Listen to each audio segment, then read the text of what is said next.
Assalamualaikum warahmatullahi wabarakatuh. Halo teman-teman, nama aku Elena. Aku dari Prodi Pendidikan Agama Islam, mata kuliah Pendidikan Multikultural. Nah, kali ini aku akan menjelaskan tentang materi yang berhubungan dengan pendidikan multikultural. Nah, sebelum kita bahas ke materi yang lebih lanjut, aku akan memberikan gambaran besar apa yang akan aku sampaikan dalam video kali ini. Yang pertama, itu tentang pendidikan multikultural itu sendiri. Ada pengertian, ada tujuan pendidikan, dan ada sejarah pendidikan multikultural. Lalu ada globalisasi, ada pengertian, ada dampak positif yaitu berupa harmonisasi nilai, dan ada dampak negatif berupa dekadensi nilai. Nah, yang ketiga ada multikulturalisme. Yang pertama ada uraian singkat, ada standar penyelenggaraan pendidikan multikultural, lalu ada implementasi, dan ada keselarasan dengan Undang-Undang Pendidikan Nasional. Lalu ada agama dan pendidikan, yaitu ada pemahaman agama secara teologis dan empiris. Lalu ada hubungan antara agama dengan pendidikan. Lalu yang kelima ada keberagamaan bervisi integral. Nah, ada pengertian, ayat Quran, dan teori kesadaran menurut Ken Wilber. Terakhir keenam ada kesimpulan. Mari kita bahas di video selanjutnya. Nah, yang pertama ada pengertian tentang pendidikan multikulturalisme itu sendiri. Jadi, kita mulai dari pendidikan. Nah, pendidikan adalah usaha sadar manusia dalam proses pembelajaran yang dimana berfungsi atau bertujuan untuk mengembangkan sisi manusia dalam dimensi intelektual, spiritual, maupun emosional. Yang nantinya akan menjadikan manusia yang memiliki sifat atau karakter insan kamilah, yakni mampu berhubungan positif bersama manusia, Tuhan, dan alam. Nah, lalu ada pengertian tentang multikultural itu sendiri. Jadi ada 3 nih pembahasannya. Yang pertama ada dari H.A.R. Tilaar. Beliau mengatakan bahwa multikultural itu berasal dari 2 kata, yakni multi dan kultural. Multi berasal dari kata banyak atau plural, sedangkan kultural atau culture yaitu artinya budaya. Jadi artinya budaya yang banyak atau budaya yang majemuk dan beragam. Nah, yang kedua ada pandangan dari Azimardi Azra. Beliau mengatakan bahwa multikultural adalah pandangan dunia yang mengakui dan menghargai perbedaan keragaman. Dan ia pun menambahkan bahwa multikultural adalah sunatullah yang harus dijaga dan dirawat. Nah, yang ketiga ada menurut Abudin Nata. Beliau mengatakan bahwa multikultural adalah politik kebudayaan untuk memberikan kesamaan hak terhadap masyarakat yang berbeda budaya, agama, etnis, bahkan suku bangsa. Lalu setelah kita membahas tentang pengertian pendidikan dan multikultural, kita akan membahas gabungan kedua kata tersebut, yakni pendidikan multikultural. Nah, dalam pembahasan ini juga ada 3 ilmuwan yang membahasnya. Yang pertama ada dari Glaser tahun 2007. Beliau mengatakan bahwa pendidikan multikultural adalah gerakan pendidikan untuk masyarakat Amerika, Afrika, Latino, kaum wanita, bahkan masyarakat terjinal. Lalu, menurut James Ebeng, beliau mengatakan bahwa pendidikan multikultural adalah gerakan perubahan pendidikan yang didesain untuk restrukturisasi lembaga pendidikan, sehingga semua siswa dapat memperoleh pendidikan, keterampilan yang sama di negara atau budaya yang berbeda. Lalu yang ketiga ada menurut Baidawi. Beliau mengatakan bahwa pendidikan multikultural adalah istilah yang memayungi kebijakan, kurikulum, program pendidikan yang menerima dan menghargai semua perbedaan pandangan dunia dan mengakui ketidakadilan dan memberdayakan sosial sehingga semua siswa dapat meraih prestasi yang sama dalam bidang akademik maupun non-akademik. Intinya, pendidikan multikulturalisme itu adalah pendidikan yang menumbuhkan sikap humanisme, toleransi, demokrasi, dan menerima perbedaan dan persamaan kepada anak sehingga nantinya semua anak mampu berkehidupan di tengah masyarakat yang majemuk atau plural. Lalu ada tujuan dari pendidikan multikulturalisme itu sendiri. Nah, di sini aku mengambil 2 pendapat, 2 pandangan. Yang pertama ada dari James Ebeng. Beliau mengatakan bahwa pendidikan multikultural itu memiliki beberapa tujuan, yakni yang pertama ada memberikan pandangan kepada seseorang untuk bisa mengenali mana yang budaya sendiri dan budaya orang lain. Lalu yang kedua, ada mampu menyediakan kebutuhan siswa dengan berbagai alternatif bahasa, budaya, dan agama. Yang ketiga, ada menghindari diskriminatif sesama siswa. Yang keempat, membantu siswa untuk bisa membaca, menulis, dan memiliki keterampilan yang nantinya akan berguna atau berfungsi di masa yang akan mendatang. Yang kelima, memberikan kesempatan bagi warga untuk bisa mengasimilasikan budayanya sehingga mampu berbaur dengan orang lain. Nah, yang kedua ada menurut Paul G. Gorski. Beliau mengatakan bahwa tujuan dari pendidikan ini adalah untuk bertransformasi. Yang pertama, ada transformasi kepada diri sendiri, yaitu the transformation of self. Yang kedua, ada transformasi di sekolah, yaitu the transformation of school and schooling. Yang ketiga, ada transformasi kepada masyarakat, atau the transformation of society. Nah, lalu kita bahas sekarang tentang sejarahnya, sejarah pendidikan multikultural itu sendiri. Nah, di sini ada dua pandangan atau dua sisi. Yang pertama ada sejarah menurut sejarah Barat. Yang kedua ada sejarah Islam.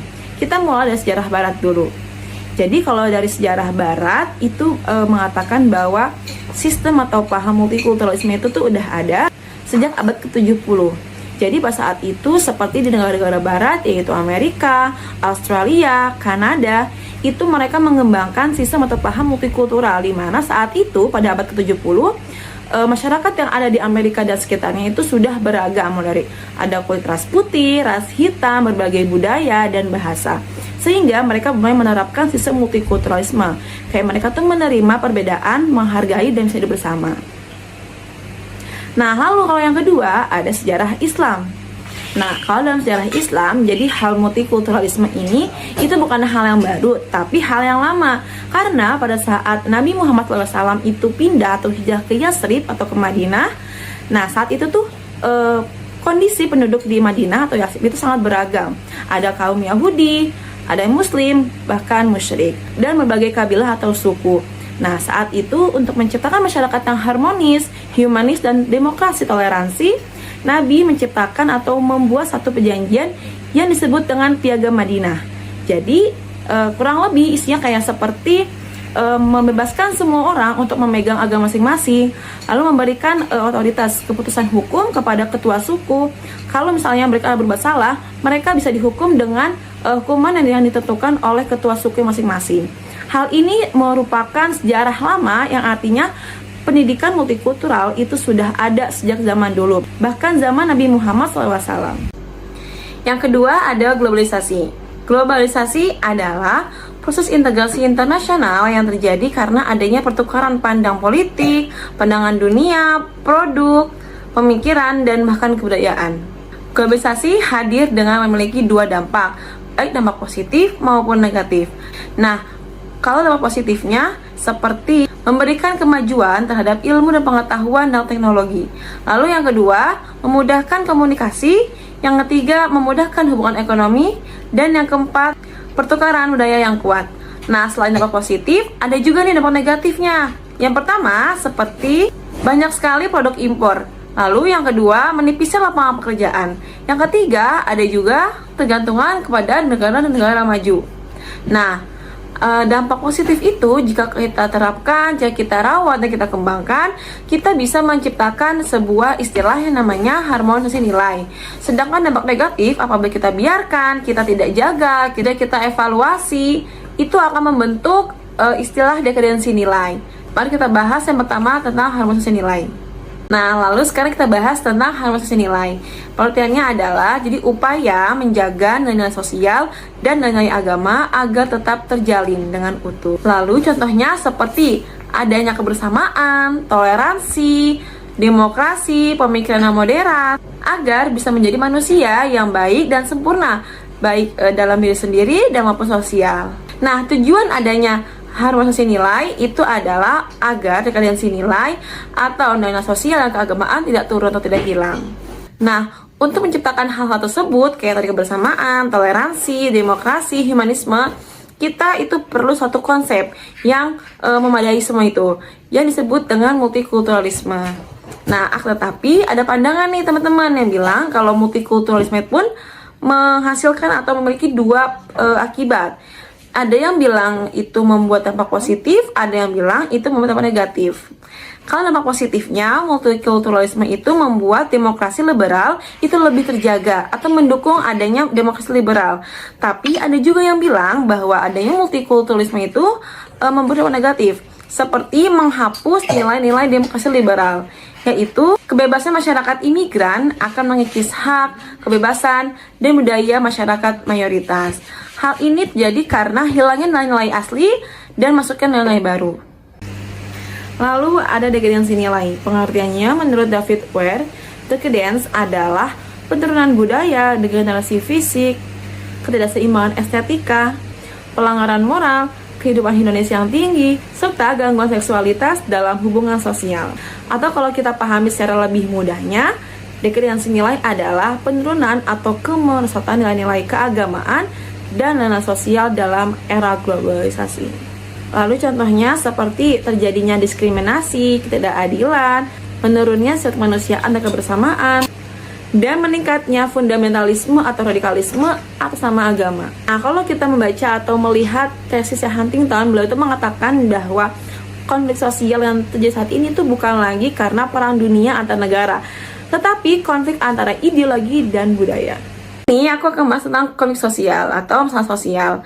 Jadi adanya masalah masyarakat itu bisa disebabkan oleh dua faktor.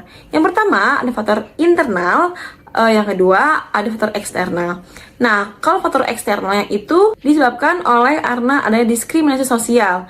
Contohnya kayak diskriminasi kulit hitam di Amerika, lalu ada diskriminasi terhadap Rohingya di Myanmar. Nah, lalu yang kedua itu adalah sebab internal, yaitu adalah agama. Contoh yang terjadi karena adanya sebab agama itu seperti terorisme, masyarakat eksklusif, dan negara-negara Islam atau Islamisasi.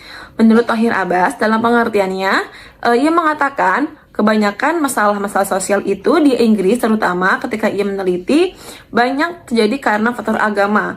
Karena mereka salah meyakini atau salah mengartikan tentang tujuan dasar Islam, yaitu untuk jihad. Mereka meyakini, terutama kaum-kaum fundamentalis, itu meyakini istilah jihad itu untuk berbuat radikal. Mereka mengartikannya dengan salah. Kayak mereka tuh mengartikan bahwa jihad adalah memusuhi orang-orang yang berbeda pendapat dengan kita. Contohnya seperti Boko Haram di Nigeria dan di Syria ada yang disebut dengan ISIS. Bahkan kalau kita melihat survei antara tahun 1900 sampai tahun 2000 itu mengatakan bahwa konflik sosial yang terjadi itu karena agama, khususnya agama Islam yang mencapai representasi 81%. Nah, banyaknya oknum-oknum yang mengatasnamakan agama untuk terlibat radikal ini membuat Islamofobia tercipta, yakni ketakutan atau anti agama Islam, di mana mereka berpendapat bahwa agama Islam menyebabkan adanya konflik dan agama Islam tidak menerima kemodernan atau pembaharuan, sehingga mereka seperti takut atau mendiskriminasi kaum muslim dari negaranya. Nah, karena banyak yang bilang atau banyak pemahaman bahwa negara dan agama itu saling bertentangan, tumbuh atau muncullah dua paham dalam hal ini. Yang pertama ada paham sekularisme, yang kedua ada paham teokrasi. Nah, kalau paham sekularisme ini yang mendukung itu seperti David Skillicorn dan Louis Ernesto. Jadi kalau paham sekularisme itu bilang bahwa agama dan negara itu harus dipisahkan. Jadi nggak boleh digabung karena mereka tuh berpendapat bahwa agama itu kayak terlalu konservatif atau terlalu fundamentalis. Jadi agama itu mereka bilang kalau agama itu tuh terlalu nggak mau nerima pembaruan atau kemodernan.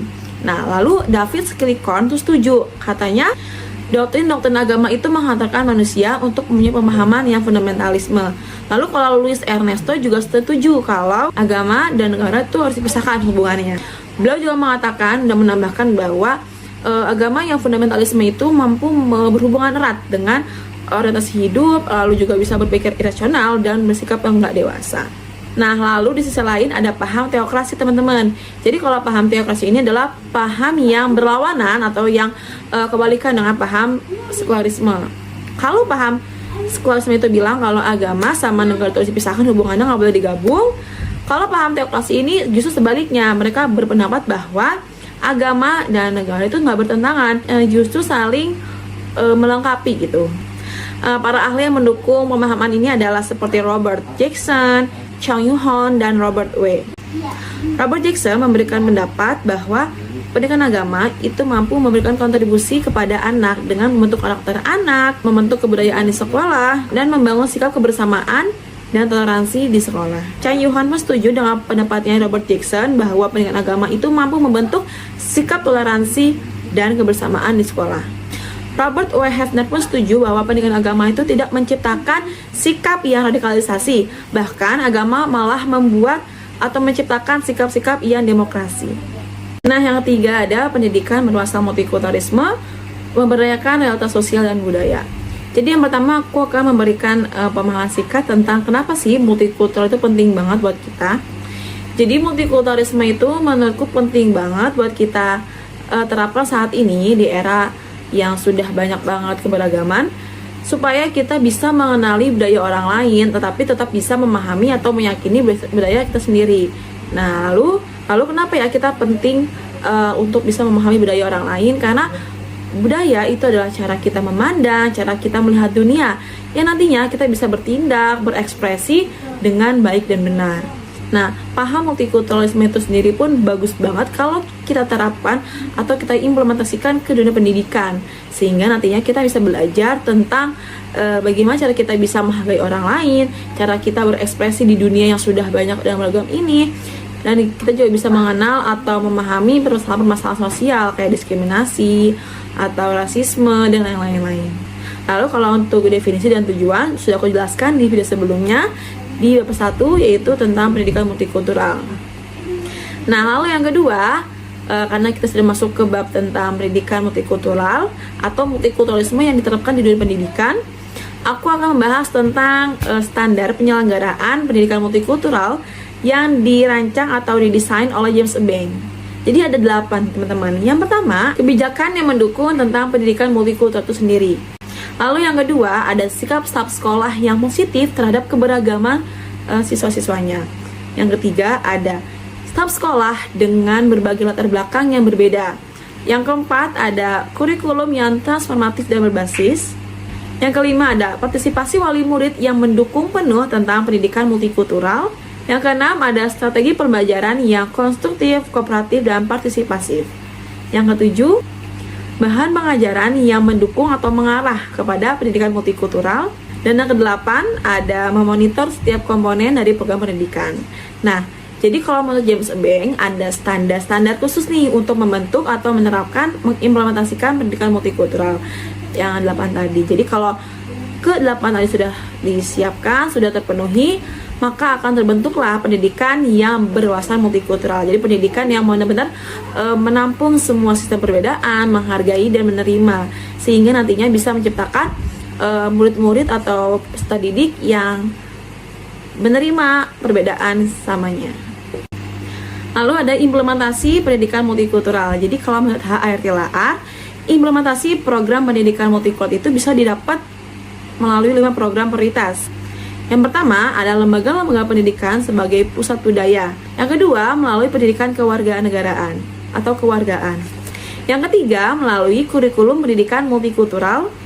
Yang keempat kebijakan penyebaran informasi. Dan yang kelima melalui pendidikan guru. Nah, sekarang aku akan bahas tentang hubungannya dengan Undang-Undang RI nomor 20 tahun 2003. Jadi pendidikan multikultural itu sama sekali tidak bertentangan atau selaras dengan Undang-Undang RI kita, yakni pada bab 3 pasal 4 ayat 1 yang berbunyi pendidikan harus dilaksanakan secara demokrasi, berkeadilan, dan tidak diskriminatif, yang artinya pasal tersebut mencerminkan atau menggambarkan nilai-nilai multikulturalisme yang sudah kita terapkan. Jadi kesimpulannya, penyelenggaraan pendidikan multikultural itu sama sekali tidak bertentangan atau benar-benar selaras dengan adanya Undang-Undang RI tentang sistem pendidikan nasional. Bahkan HRLAR pun setuju kalau Indonesia itu menerapkan pendidikan berwawasan multikultural karena melihat konsep atau konteks budayanya, agamanya, semua yang sangat berbeda. Oleh karena itu, paham ini atau konsep ini tuh pas digunakan di negara Indonesia. Oke, yang keempat ada agama dan pendidikan.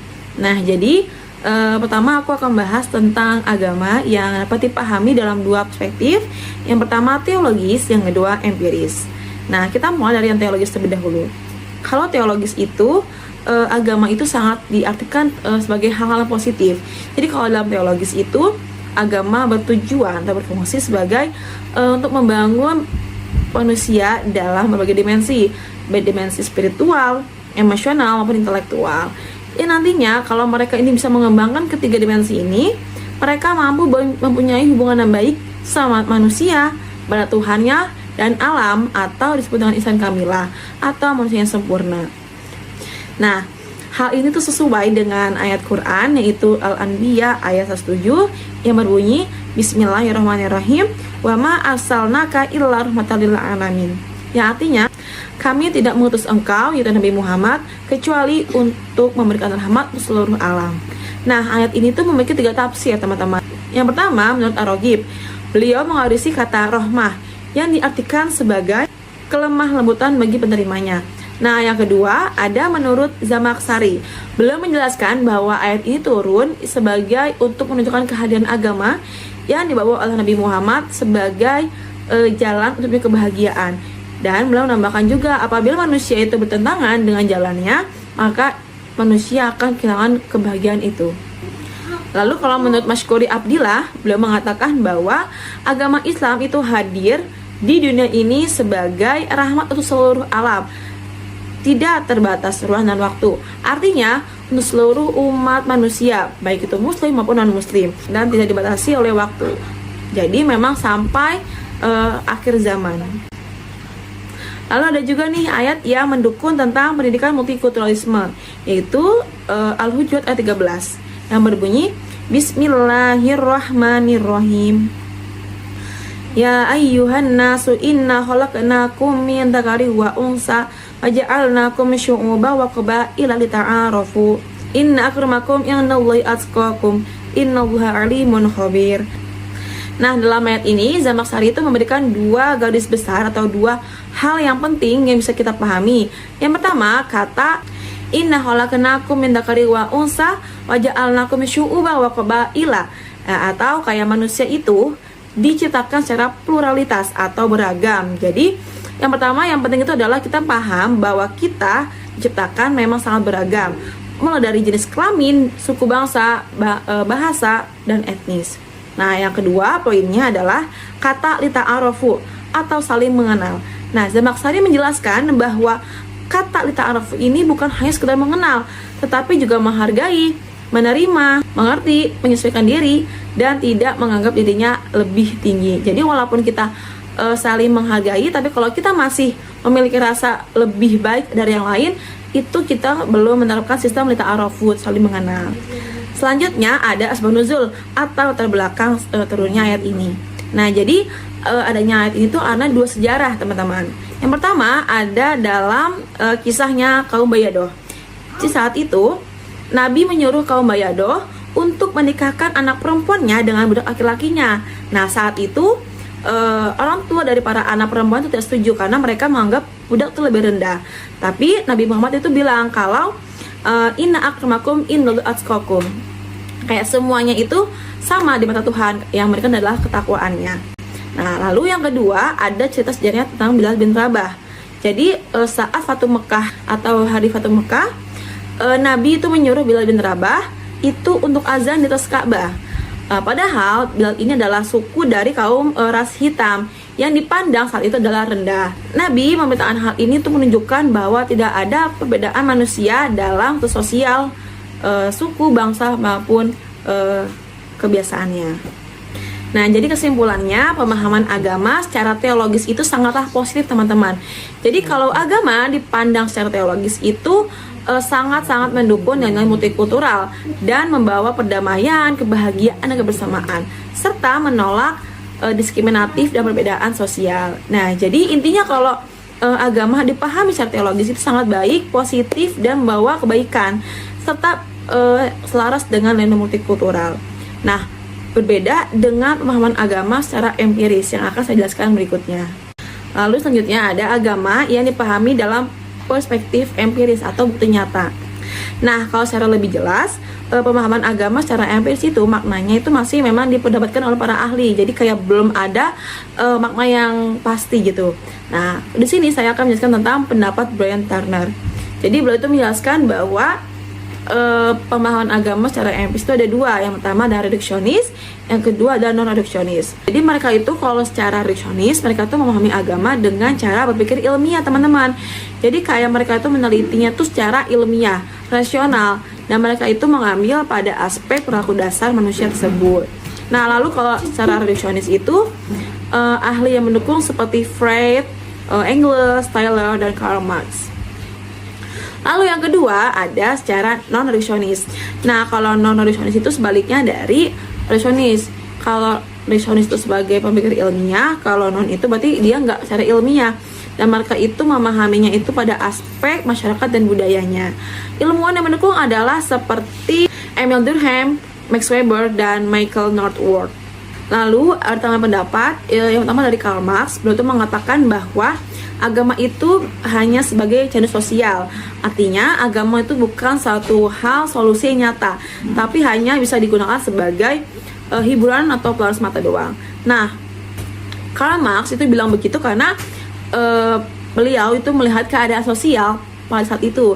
Jadi saat itu tuh orang-orang yang menyanyi agama, orang-orang yang meluk agama itu lebih cenderung pasif terhadap masyarakat, kayak kurang peduli gitu sama masyarakat sosial.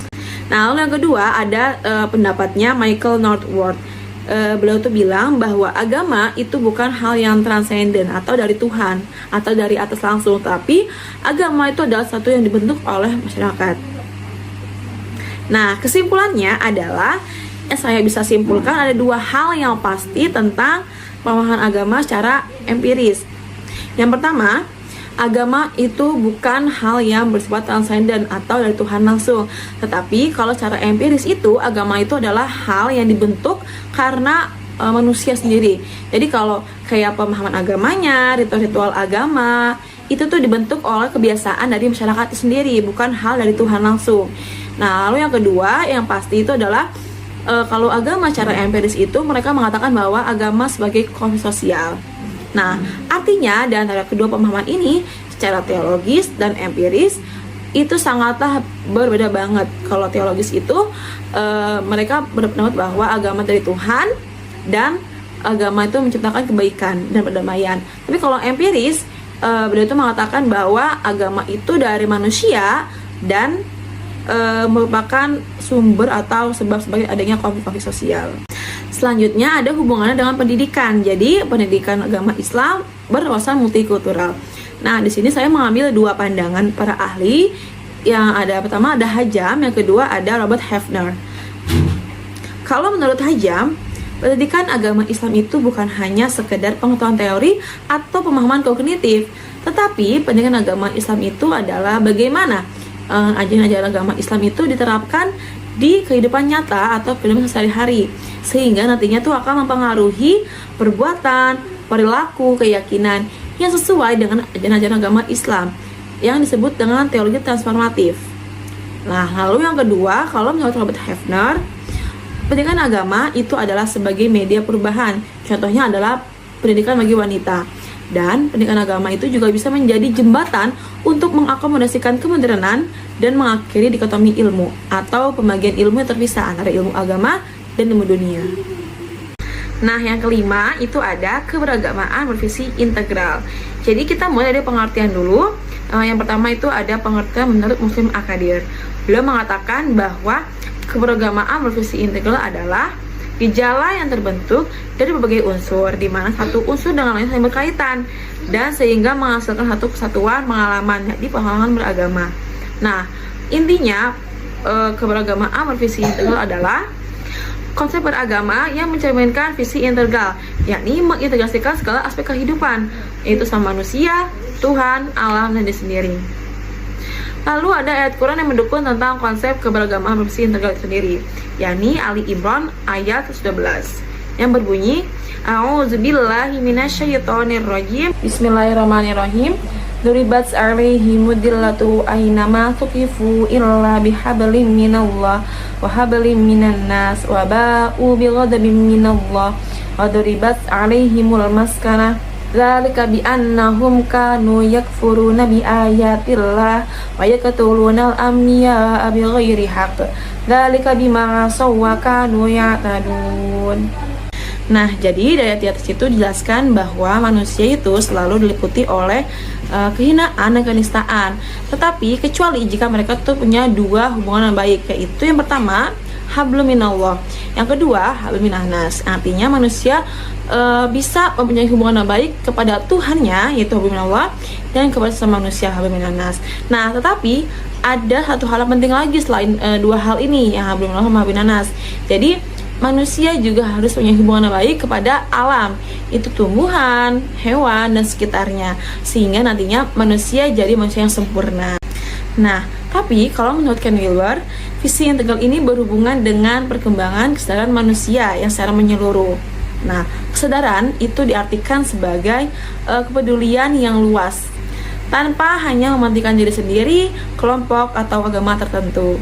Lalu, tujuan dari visi integral ini adalah menurut Ken Wilber, yaitu bukan untuk menyamakan semuanya atau menghilangkan perbedaan, tapi untuk menyatukan semua yang ada tanpa menghilangkan atau menghapus keunikan perbedaan.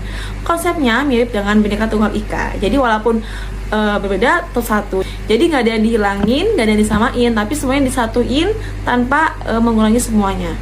Nah, lalu apabila manusia sudah mempunyai kesadaran yang luas dari kesadaran jiwa, ruh, raga, pikiran, tubuh, manusia itu mampu menciptakan keteraturan pada segala aspek kehidupan yang disebut dengan theory of everything. Nah, lalu theory of everything ini digambarkan dalam bentuk piramida spiral, yaitu yang pertama ada. Nah, aku akan menjelaskan dari yang pertama. Yang pertama itu ada tahap arkais instinktual. Jadi mereka itu tipe jenis kesadarannya itu masih pakai insting. Jadi mereka itu menggunakan instingnya untuk bertahan. Kayak misalkan kalau mereka mau makan, kalau mereka lapar, ya mereka makan. Kalau mereka ngantuk, mereka tidur. Jadi mereka hanya menggunakan instingnya untuk bertahan. Nah, naik yang kedua itu ada jenis magis animistik. Jadi mereka itu sudah mulai percaya pada hal-hal yang goib. Jadi mereka itu lebih menyerahkan hidupnya pada hal-hal yang goib. Yang ketiga ada deodo kebenaran. Nah, pada tahap ini manusia itu sudah mulai memiliki rasa egosentrisme atau mementingkan diri atau kelompok sendiri. Jadi tahap ini itu mereka itu kayak mementingkan kelompoknya sendiri dan membentuk kelompok yang baru dengan kekuatan lebih kuat, sehingga mereka itu kayak mendebat kelompok yang lemah dan beda dengan mereka. Lalu naik lagi keempat itu ada tipe kesadaran orde mitologi. Nah, pada tahap ini mereka itu hidup dengan aturan-aturan yang normatif secara tertulis. Jadi mereka itu akan masa berdosa kalau mereka tuh nggak mengikuti dengan aturan tersebut. Hal ini tuh bisa contohnya kayak orang-orang dengan pemeluk fundamentalisme atau orang-orang militer. Lalu naik lagi ada tipe kesadaran pencapaian ilmiah. Nah, tahap ini mereka itu mulai memahami kesadaran dengan bukti-bukti yang nyata. Jadi mereka itu selalu mengukur kebenaran itu terhadap bukti-bukti ilmiah. Lalu naik lagi pada tahap peka diri. Nah, tahap ini sudah mulai muncul sifat peka pada diri sendiri, tetapi hanya pada yang terdekat, kayak diri sendiri, keluarga, atau kelompok terdekat. Nah, naik lagi tahap integrasi. Nah, tahap ini tuh sudah bagus nih, sudah mulai bisa peka diri sendiri dan orang-orang yang lebih luas lagi secara menyeluruh. Nah, lalu naik lagi yang ke-8 itu ada tipe kesadaran dengan jenis spiritual holistik. Nah, fase ini sudah sangat bagus sekali karena orang-orang dengan tipe kesadaran ini sudah mampu menyatukan pengetahuan dengan perasaan. Jadi mereka tuh benar-benar peduli terhadap semuanya menyeluruh tanpa membedakan satu sosial. Jadi mereka sudah bisa peka, sadar, peduli terhadap diri sendiri, lingkungan sekitar, bahkan dengan kosmos atau alam semesta. Nah, yang terakhir ada tipe kesadaran integral holonik, yakni jenis kesadaran tertinggi, yaitu puncaknya dari virus holistik. Nah, dari ke-8 tipe tingkat kesadaran ini dibagi jadi 2. Yang pertama ada fase pertama, yaitu fase tingkat 1 sampai fase ke tingkat 5. Dari fase arkais instinktual sampai fase dengan pencapaian ilmiah. Itu masuk ke dalam fase egosentrisme, masih egois, masih mementingkan diri sendiri. Lalu dari fase ke-6 sampai fase ke-8, dari fase peka diri sampai virus holistik, itu berada pada fase yang kedua, yakni fase integral. Jadi sudah bisa mencampurkan atau peduli terhadap diri sendiri, lingkungan, dan kosmos atau alam semesta. Jadi kesimpulannya adalah pendidikan multikultural ini kan adalah proses pembelajaran atau proses pendidikan yang mana di dalamnya itu ditekankan tentang sikap menerima, menghargai, dan mengakui segala jenis perbedaan, baik perbedaan bangsa, suku, etnis, bahasa, bahkan agama. Jadi konsepnya itu seperti Bhinneka Tunggal Ika, tanpa adanya menghilangkan perbedaan, tanpa menyamakan semuanya, tetapi menyatukan segala yang ada tanpa mengganggu kebebasan orang lain. Nah, menurut saya, paham atau konsep multikultural ini pun tidak hanya bisa digunakan dalam dunia pendidikan, tetapi kita pun bisa menggunakan dalam dunia keagamaan dan sosial. Jadi menurut saya itu ada 3 jenis multikultural. Yang pertama, multikultural itu bisa diimplementasikan di dunia pendidikan, lalu di dunia keagamaan dan kegiatan sosial. Nah, kalau dalam sisi keagamaan, kita tuh bisa menciptakan konsep keberagamaan bervisi integral yang tadi. Jadi kita tetap meyakini bahwa misalkan kalau agama ya, misalkan kalau kita agamanya Islam, kita yakin kalau agama kita itu benar. Kita meyakini agama kita taati agama kita, tapi kita nggak musik agama orang lain. Nah, kalau dalam sosial, kita bisa mengimplementasikannya menjadi sikap harmonisasi nilai. Kita bisa menjaga kerukunan sama masyarakat, bisa menjaga keharmonisan, sikap demokrasi, toleransi, dan humanisme, di mana kita menjadi manusia yang anti diskriminasi, anti rasisme, dan anti masyarakat yang eksklusif. Nah, menurutku, kalau kita bisa mengimplementasikannya ketiga sistem ini, pendidikan, agama, dan sosial, kita tuh bisa menjadi manusia. Kan jadi manusia itu kan punya 3 dimensi kan, ada dimensi tubuh, fisik, dimensi ruh, dan pikiran. Nah, dalam 3 dimensi ini, kalau kita bisa mengimplementasikan 3 tadi, pendidikan, agama, dan sosial, kita bisa menjadi manusia yang mempunyai kepedulian terhadap diri sendiri, manusia, Tuhan, dan alam. Dan alam ini pun sudah mencakup semuanya, baik itu tumbuh-tumbuhan, binatang, dan kosmos alam semesta ini. Nantinya itu akan nyambung dengan teori Ken Wilber yang tentang kesadaran manusia, yang spiral piramida. Nah, itu tuh nyambung di tingkat yang paling tinggi, yaitu plus holistik, di mana manusia mencapai tingkat kesadaran tertinggi, yaitu sudah bisa menyatukan antara perasaan dan pengetahuan. Jadi intinya, ketika kita sudah mampu menyatukan 3 jenis kepedulian ini, sesama manusia, Tuhan, dan alam semesta, kita bisa menjadi manusia yang punya tingkat kesadaran tinggi, yaitu plus holistik, dimana ini bisa dicapai dengan memahami dan menerapkan konsep dari multikulturalisme itu sendiri. Baik, terima kasih. Wassalamualaikum warahmatullahi wabarakatuh.